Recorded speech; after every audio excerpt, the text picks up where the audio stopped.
en mettant les juifs au cœur du débat, en accusant les gilets jaunes d'être antisémites. C'est ce que j'appelle l'antisémitisme. L'antisémitisme 2.0. Problème de l'histoire, c'est de prévoir ce qui n'a jamais été. On va laisser Frédéric Seyss poser une question. Je termine, ensuite j'aurai délivré mon message et j'arrêterai de me battre contre vous. On nous a fait une campagne d'intox sur le fait que les gilets jaunes étaient une ressucée de l'eupénisme. Je pense que les gens sous-estiment dramatiquement le sérieux de la situation de la France. Vous me laissez terminer? C'est-à-dire que dans une société qui s'appauvrit, où le système des partis a explosé, je veux dire, où on a une haute bureaucratie qui est aux commandes et qui ne comprend pas ce qui se passe, dans un monde qui est de plus en plus violent, où on a une police, je veux dire, qui mutile la population, qui vote Front National en même temps qu'elle cogne pour Macron. Comment le savez-vous? Mais il y a des études de l'IFOP, toujours faites par mon copain Fourquet, les forces de l'ordre votent Front National à 50%.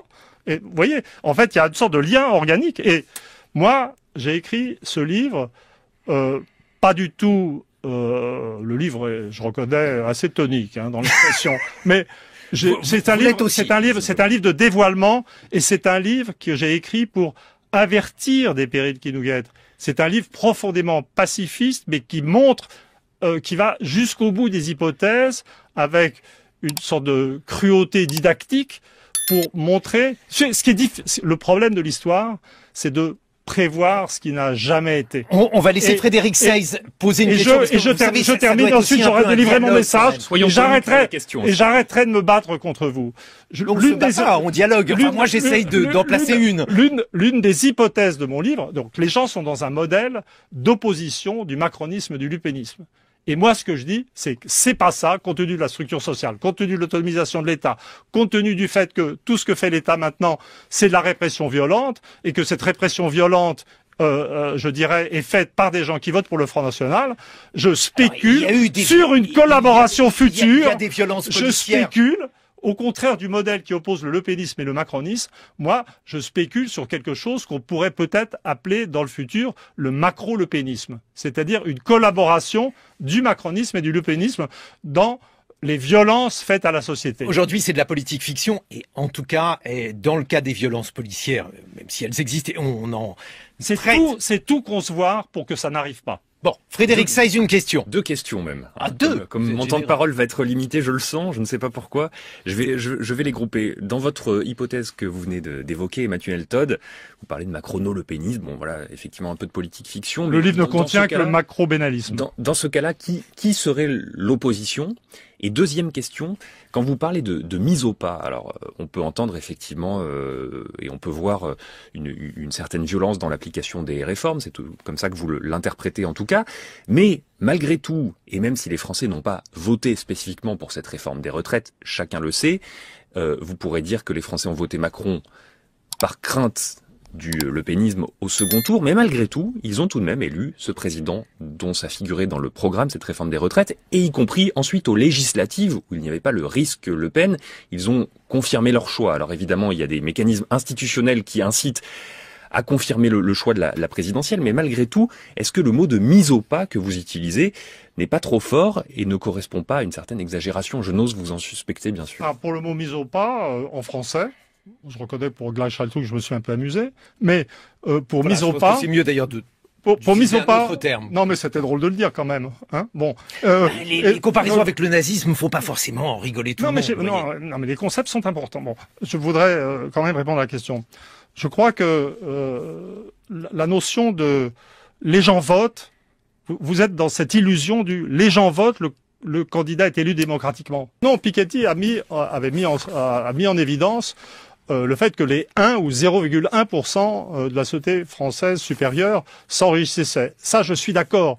Ce que je dis, c'est que au-dessous, quand on prend la vaste catégorie des cadres des professions intellectuelles supérieures et quand on va jusqu'au monde ouvrier, on ne voit pas, je dirais, d'inégalité qui augmente. Et sur ce point-là, je ne suis pas d'accord avec l'INSEE sur tous les points, mais sur ce point-là, je suis d'accord avec l'INSEE. Attendez, je vais quand même vous lire Emmanuel Todd. Emmanuel Todd, vous dites au sujet de Piketty, en France, ce n'est pas ce qui s'est passé, la montée en flèche des inégalités. L'inégalité ne semble pas être le principal problème de notre pays, bien plus affecté par le début d'une substantielle baisse du niveau de vie qui touche tous les groupes sociaux ou presque. C'est quelque chose qui est rarement entendu. Je ne peux pas parler, ça est rarement entendu. C'est tout à fait contre-intuitif, mais c'est ce qui sort des données de l'INSEE et ce qui sort des banques de données de ce que j'appellerais l'école pikettienne. C'est-à-dire, là, il n'y a pas de contradiction. Je veux dire, là où mon livre, je dirais, rencontre la sensibilité des Français dans un contexte d'inquiétude sur les retraites, en fait, dans ce pays de retraite universelle. Et là où j'entre en choc frontal avec l'INSEE et avec ces indices de prix qui ne tiennent pas compte du logement, c'est quand je décris cette société où les inégalités pour les 99% des gens n'augmentent pas, mais qui s'appauvrit de façon homogène. C'est cet appauvrissement homogène de la société et qui détache, je dirais, progressivement les 99% du dessous des 1% du dessus. Personnellement, je ne vois pas de contradiction fondamentale avec le modèle Piketty. Alors, vous distinguez en fait 4 nouvelles classes sociales en France. Une aristocratie stato-financière, donc ça c'est 1% de la population qui se fait... Je peux commenter au fur et à mesure ? Allez-y. Alors, je dis stato-financière. Alors, je m'appuie sur Marx, je m'inspire de Marx et de son style. Lui, il aurait parlé de bourgeoisie financière. C'est pas du tout, je cherche pas du tout de décalque avec le 19e siècle. Hein. C'est Marx comme inspirateur et comme tempérament. Et je dis stato-financière parce qu'en fait, on a de la finance et du capitalisme ou du néolibéralisme pour rire en France. Les gens qui dominent le système français viennent tous de l'ENA, les gens qui nous dirigent viennent tous de l'ENA, les gens qui mettent en faillite nos grandes entreprises viennent tous de l'ENA, tous, hein, c'est statistique, hein, faut pas exagérer. Et ce sont des gens qui, je pense, sont sincèrement là, vous pourriez citer Macron, Édouard Philippe, n'importe qui, après tout, c'est très homogène hein, comme culture. Je crois qu'ils pensent sincèrement être convertis au libéralisme, au néolibéralisme.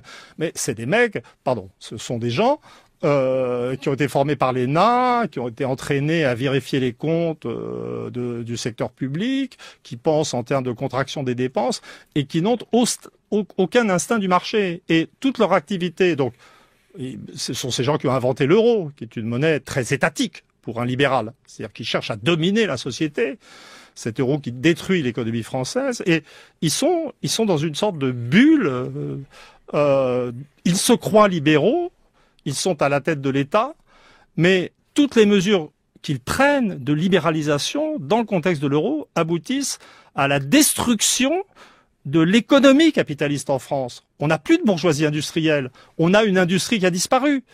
On a ce niveau de vie qui baisse parce que l'industrie disparaît. Et c'est extraordinaire. C'est une ruse de l'histoire. Ça aurait beaucoup plu à Marx. J'aimerais le rencontrer dans l'au-delà pour en parler avec lui. Mais on a de toute l'activité de ces étatistes qui se croient libéraux aboutit à détruire l'économie réelle et augmente sans cesse la puissance relative de l'État en France. Alors, deuxième catégorie... Ce qui devrait être troublant pour beaucoup de militants de gauche. Deuxième catégorie, la petite bourgeoisie CPIS, donc je rappelle chez Todd, CPIS ça veut dire cadre et profession intellectuelle supérieure. Elle est fière de sa pratique des musées, elle se pense winneuse, c'est un mot chez vous, elle se pense gagnante, je traduis, et elle a porté Macron au pouvoir, dites-vous Emmanuel Todd. Ça se vérifie par les sondages d'opinion, et Macron a fait un score particulièrement élevé chez les professeurs, qui ne sont pas des gens, comme on en parle aujourd'hui de nouveau, et je le note dans le livre, qui sont des gens très très mal payés. Le livre est vraiment une plongée dans dans la fausse conscience générale de la société française et dans des fausses consciences spécifiques de groupes sociaux. Qu'est-ce que ça veut dire fausse conscience? C'est quand les gens se pensent autre chose que ce qu'ils sont. Donc on a parlé de l'aristocratie stato-financière qui se croit libérale et qui est en fait étatiste. Et en ce qui concerne les cadres des professions intellectuelles supérieures... Ils se croient gagnants alors qu'en fait ils pensent France ouverte, ils votent Macron, et en vérité, ils ont des revenus en baisse, leurs enfants auront des difficultés encore plus grandes. On dit ils sont dans les centres-villes, etc. C'est formidable au centre de Paris, mais dans des tout petits appartements, et en vérité, ils sont entraînés dans la chute générale de la société française. Donc moi, je les appelle pas du tout les winners, mais les losers d'en bas, et donc je les ai rebaptisés en hommage à Marx. Plutôt, c'est pas ça, je leur ai donné leur vrai nom. Soit dit, c'est ma classe, hein.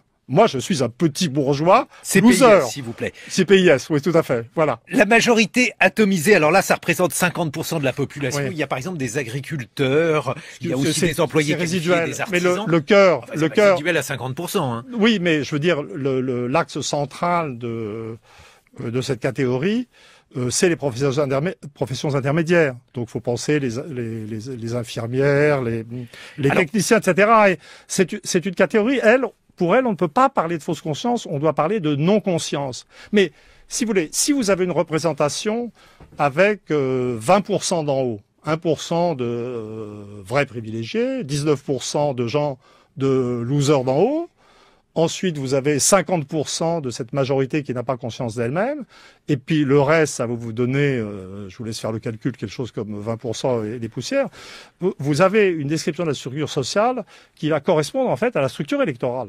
Puisque la réalité de la soi-disant polarisation française, c'est que ensemble, Macron et Le Pen n'atteignent que 45%.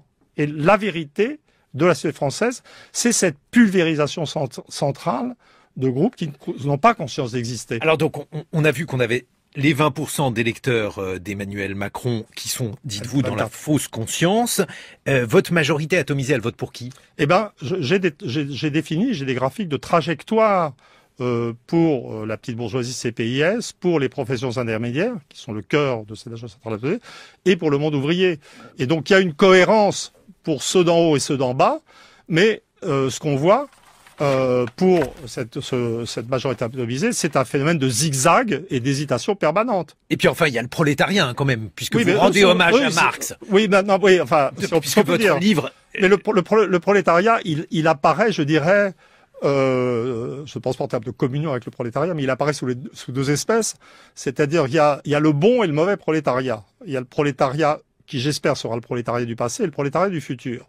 Le prolétariat du passé, c'est celui qui vote Le Pen, à 40-50%, qui est enfermé. C'est pas de la fausse conscience, j'appelle ça conscience suicidaire. C'est-à-dire dans un mélange de perception correcte du mal qu'on lui fait d'en haut, l'aristocratie stato-financière, mais qui se passe un peu les nerfs sur des immigrés, je dirais, un peu fantasmés. C'est le prolétariat qu'on n'aime pas. Et puis il y a le nouveau prolétariat, il y a les gilets jaunes, qui en fait se recrutaient. J'ai un chapitre complet, une analyse assez compliquée à faire sur... Il n'a pas le droit de voter. La sociologie des jeunes.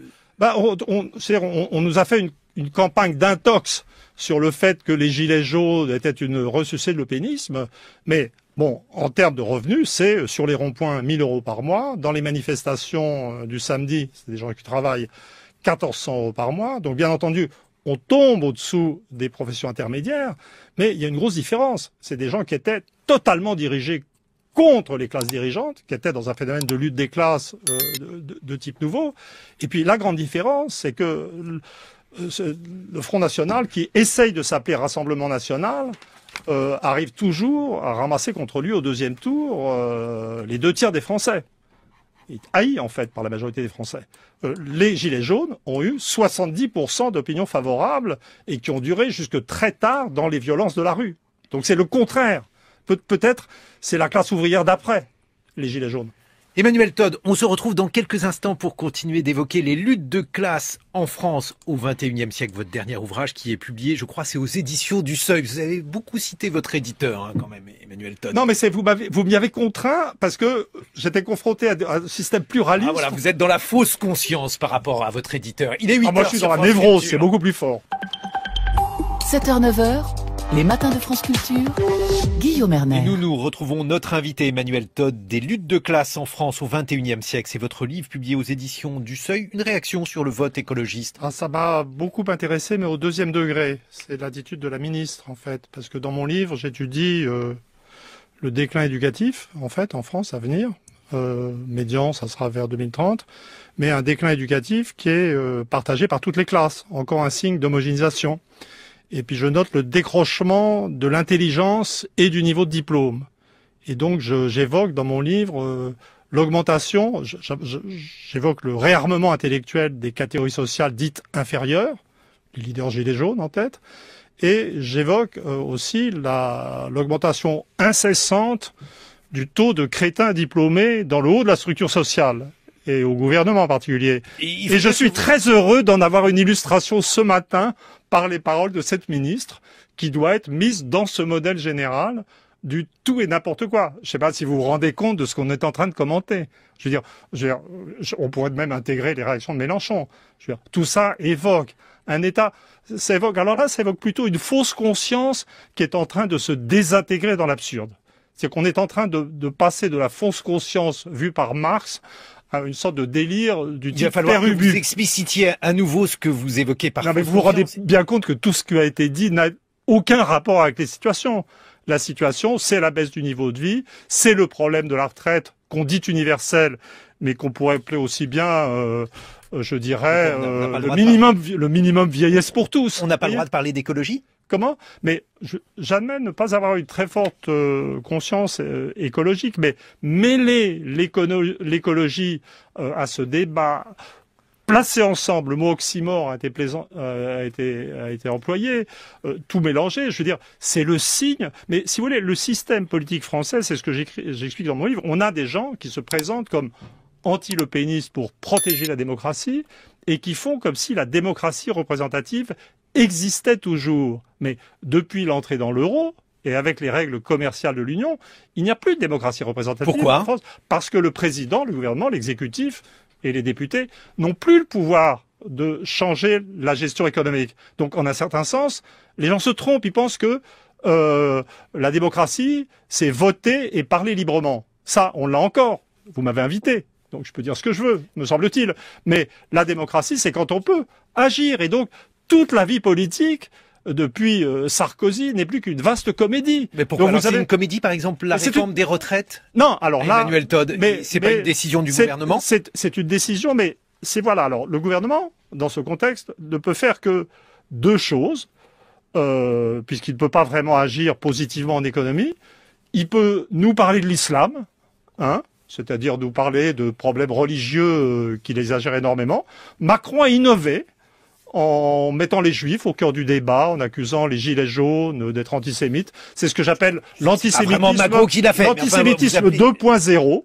Dans mon livre, il y a une dénonciation du nouvel antisémitisme. Vous considérez que les gilets jaunes ont été accusés à tort d'antisémitisme, mais je n'ai pas entendu Emmanuel Macron le faire. Mais continuez. Non, défendre les juifs dont personne ne parle, c'est mettre la question juive au centre du débat. Il y a quand même eu une augmentation. Il y a eu une augmentation. Non, j'ai la courbe dans le bouquin.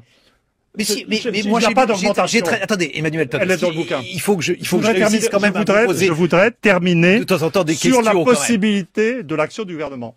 Donc nous sortons de l'illusion identitaire et qu'est-ce que le gouvernement peut faire économiquement? Le gouvernement peut gérer la baisse du niveau de vie. Et gérer la baisse du niveau de vie, alors il peut continuer d'appliquer les recettes néolibérales, flexibiliser le marché du travail, etc. Il peut organiser la baisse du niveau de vie. Et l'une des hypothèses que j'ai dans mon livre, c'est ce que j'appelle le modèle aztèque, c'est que la classe dirigeante française, elle est dominante en France, mais elle est impuissante économiquement, elle est ridicule à l'échelle internationale. J'ai un petit graphique sur le nombre de milliardaires par pays, on est très bas, hein, on en a quelques-uns, mais on est très bas.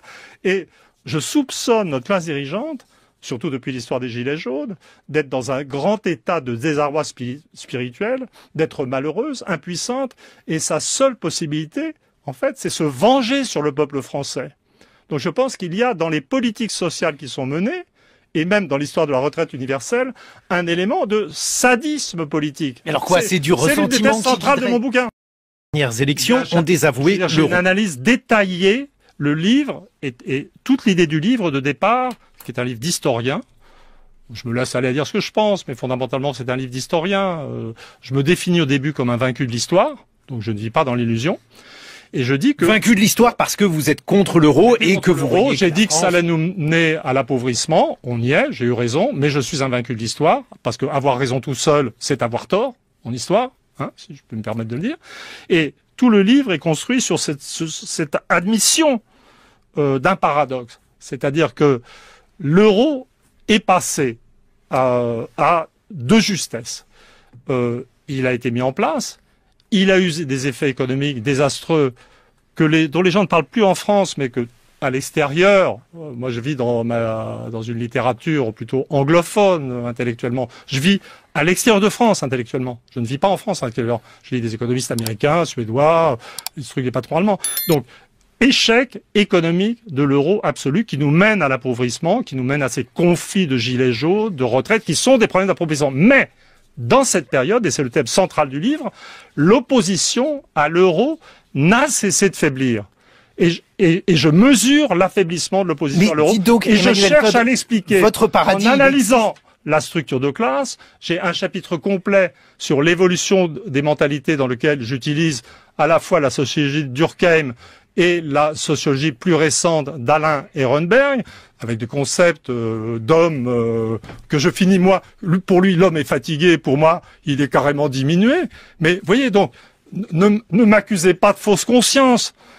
C'est un livre d'analyse de mon propre échec, en termes objectifs, et dans lequel je ne m'interdis pas quelques plaisanteries. Emmanuel Todd. En évitant de faire un numéro de vieux qui dit « Oh là là, je l'avais bien dit », vous voyez. Emmanuel Todd, il y a un pays qui représente une sorte d'idéal aujourd'hui pour vous, c'est tout simplement le Royaume-Uni, puisque le Brexit, c'est en quelque sorte la concrétisation de ce que vous appelez sortie de l'Europe, pas d'euro, mais ça c'était le cas auparavant, une défense contre l'immigration. Bref, est-ce que finalement, ça n'est pas votre programme qui est aujourd'hui mis en œuvre? Non, je donne quelques éléments programmatiques à la fin.